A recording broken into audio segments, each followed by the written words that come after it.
మనం endovascular surgery అనేదాన్ని మనం సెపరేట్గా ఎప్పుడూ చూడకూడదు.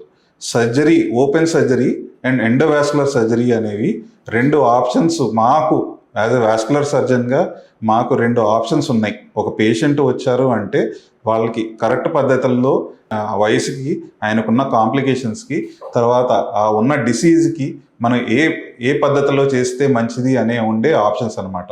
2 ఆప్షన్స్లోనూ ఈ పేషెంట్ ప్రొఫైల్ని చూసుకుని మనం వాళ్ళకి అడ్వైజ్ ఇస్తూ ఉంటాము.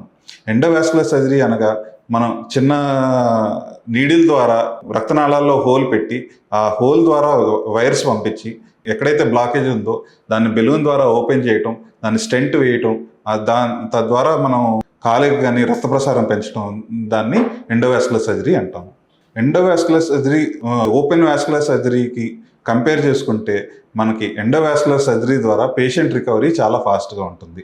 ఆ పేషెంట్ని మరుసటి రోజే నడిపించడానికి వీలుంటుంది. అండ్ జనరల్గా డిశ్చార్జ్ కూడా అట్లనే ఫాస్ట్గా ఉంటుంది. రికవరీ పరంగా చూసుకుంటే వాస్కులర్ సర్జరీ కంటే ఎండోవాస్కులర్ సర్జరీ పద్ధతుల్లో వాళ్ళు ఫాస్ట్గా రికవరీ ఉంటుంది.